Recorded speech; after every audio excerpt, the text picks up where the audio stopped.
Hi. Thank you. Thank you. I'm Dennis Kucinich from Ohio, and I'm very pleased to have the opportunity to be with you here to talk about the imperative of human unity. There's someone whose music I'm sure some of you are familiar with, Moby. He wrote a song called "We Are All Made of Stars." And there is actually a spiritual basis for that statement. For those of you who study the Hindu religion, you know the concept of Shakti says that we are the energy of the stars, and the energy of the stars has made us. And there's an interchangeability that this principle speaks to between matter and spirit. And it's important to remember that because we're not just flesh and blood. We are inspirited beings. And the idea of living in a world which is bereft of hope doesn't sit well with me, and I'm sure it doesn't sit well with anyone here at Burning Man, because what brings people together here is the concept of togetherness, is a belief in oneness, is a sense that we share something in common. And in fact, we all do. The world is interconnected, it is interdependent, and it's interrelated. The human genome theory, while it had some things wrong with it, did make one point, and that is 99% were made of the same stuff. So these attempts to try to divide us by race, color, creed, in any kind of divisions, they're really false. And they call for us to contemplate a oneness. And what is the power of that contemplation? It is immense. Thought is conceptive. When you, as you think, so you are. Now, all of us have had the experience of thoughts racing through our awareness, but the fact of the matter is that we have some ability to control that through spiritual practice, through our own intention, through the direction that we would like to go in our lives. But that thought can be indelible. It's a path towards a future. So when I talk about the imperative of human unity, we need to think unity. There's a type of thinking which rules the world right now. It's called dichotomous thinking. It's us versus them, whoever they are. And it's a kind of thinking that is a precursor to war. It identifies people as the other. It evokes outgroups. It creates fear. And it drives disintegration. We're here to look at integration, at wholeness. And it's the contemplation of that oneness, which is so important as we go inside of ourselves, because what's innermost becomes outermost. As we go inside of ourselves and we extend that thinking consciously outward, we're creating a new world. The Indian mystic and statesman Sri Aurobindo wrote about being conscious of consciousness. Think about that for a moment. To be conscious of consciousness, to be aware that our thoughts are real. They're beings. The psychologist Jung wrote about or postulated what he called the collective unarticulated consciousness. He spoke that people had inchoate yearnings, things that perhaps they hadn't talked about before, but they shared them in common. We've all had that experience in meeting someone who says something that we're thinking. Think about it when that what you believe that others could be thinking too when you're thinking about unity. In his essay on self-reliance, Emerson wrote, "Trust thyself, every heart vibrates to that iron string. To believe what is true for you could be true for everyone." We have to have confidence in our power to be able to create a new world just with our thoughts. And then there's a relationship between thoughts and words. We had a previous speaker who made an excellent point about speaking well of people. I've worked almost 2 decades in a town where the byword is that if you can't say anything good about someone, say it. And what happens is that kind of thinking, which creates conflict, which diminishes people, when it's placed into words, again, those words are real. Those words have materiality. In Judaism, there is a concept that I learned from a rabbi called Lashon Hora, and relates to derogatory speech. I visited him once during one of the high holy days, and he had a bumper sticker on his refrigerator and said, Lashon Hora, don't even think about it. And the idea is that we actually can control what we say about others. Apply that in your own lives. Think about when you say a sharp word to someone. The writer Ibsen writes about how a sharp word can be like a needle sticking in someone. People's emotional bodies hold those words. It's hard to get them back. So we have a chance to enhance human unity by every day having the consciousness that we speak in terms that unite, that we're careful not to degrade anyone, that we actually think about how do we build a relationship. This is not easy. You know, any of us who are in close relationships, and it's probably most people here, you understand on a daily basis, you try to practice the idea of not saying anything negative. It is a challenge. But when you do that as a matter of course, think of the effect it has on the world. And again, if we want to enhance human unity, you start with oneself. And then you go from thought and word, the integration between thought, word, and deed, that's where the real power is, where there is an alignment of intention. So if you have thought, word, and deed being consistent, and your deeds then become of action at play in a world where you're trying to do something positive, you have the ability to do something that changes the world, that's transformative in nature. And it is that alignment which is so essential for human unity. But it starts with ourselves, again, because what is innermost in ourselves becomes outermost. This isn't formulaic. It is a spiritual truth. The first motto of the United States, E pluribus unum, out of many, we are one. There's a paradox there of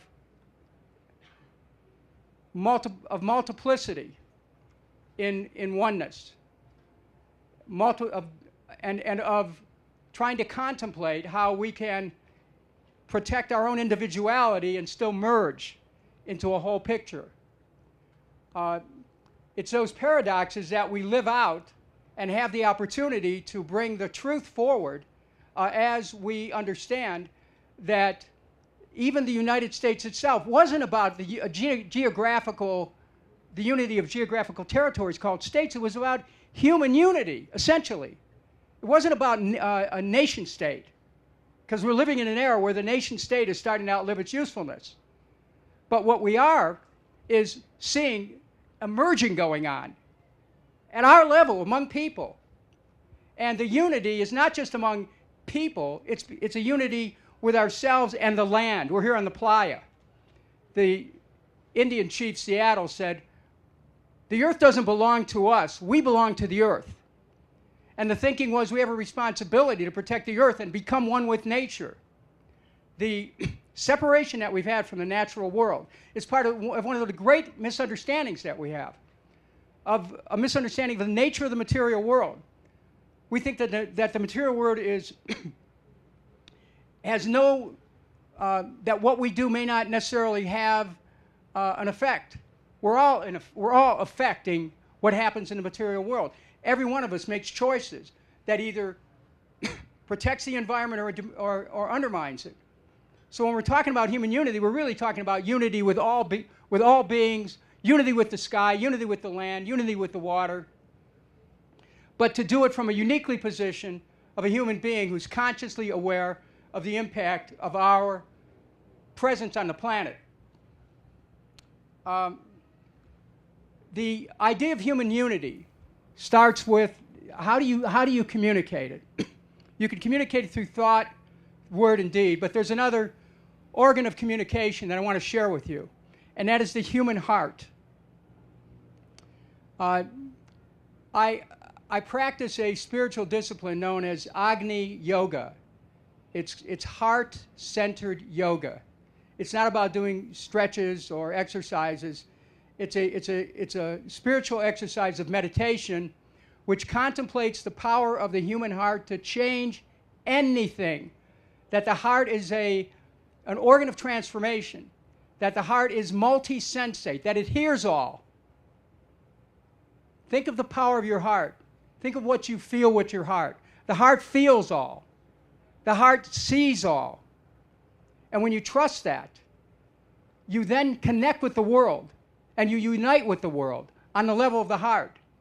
And that's where love really comes from. Because love is not just the exchange between individuals. It's an exchange that we feel. It's an energy field that we create that's here today, but it's everywhere too. We help to build human unity when we have what Joseph Chilton Pearce called the heart-centered intelligence. That the heart is the organ of transformation, that we can change the world through the heart and through understanding the power of the heart to change the world. Part of our hope to achieve human unity must involve looking at the world as an undivided whole. The physicist David Bohm did a lot of conversations with Krishnamurti, and they talked about looking at the world as an undivided whole, which then enforces that we're all one, that we're interconnected, interdependent.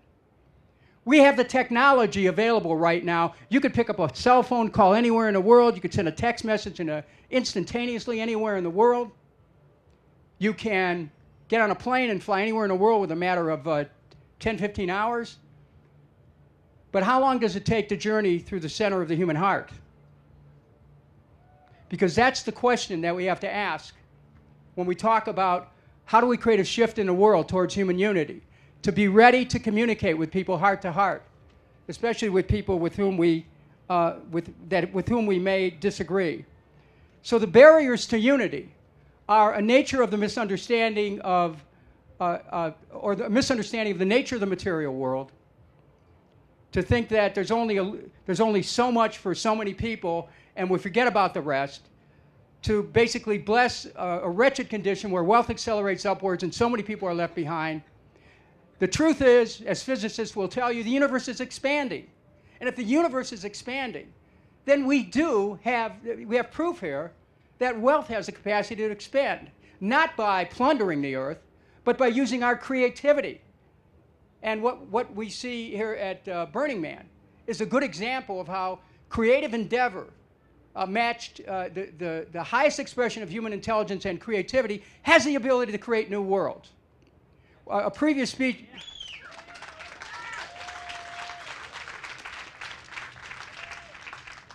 And I would also suggest, with all due respect to the previous speaker who talked about the future, again, paying homage to David Bohm, the theoretical physicist, that we have a misunderstanding of the nature of time. There are native cultures that have no word for time. They experience a timelessness. They experience a world where there is no division between past, present, and future, where it's all one.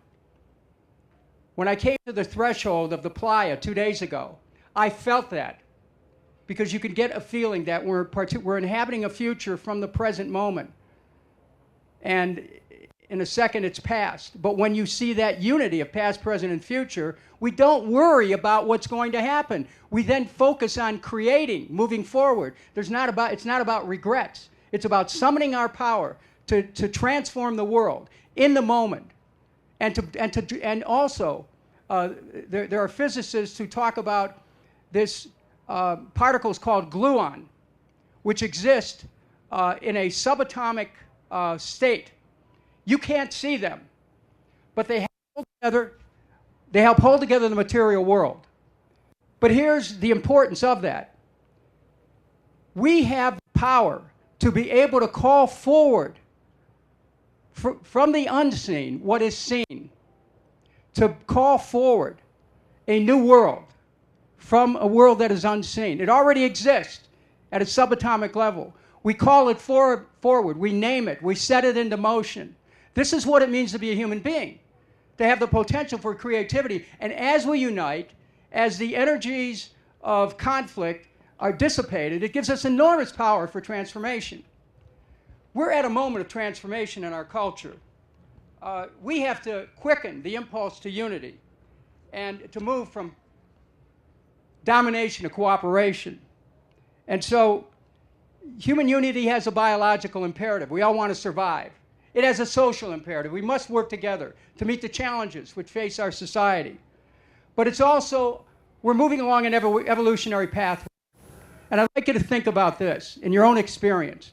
Those of you who have studied biological evolution know there's a track of evolution that follows a linear progression, and then there's a point at which a species experiences a rapid spiral of growth upwards.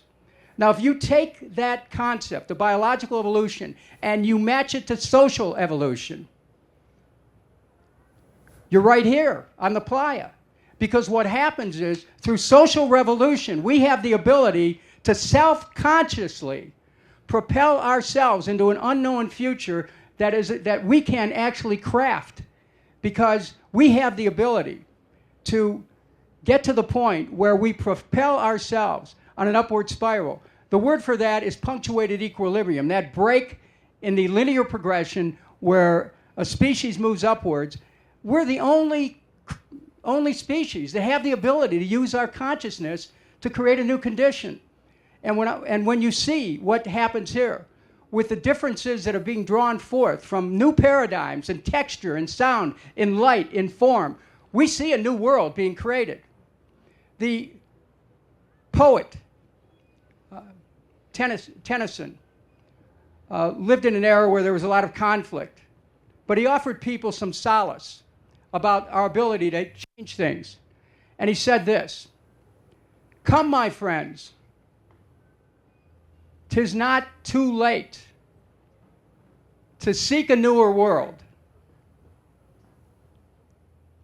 Come, my friends, 'tis not too late to seek a newer world." Thank you very much.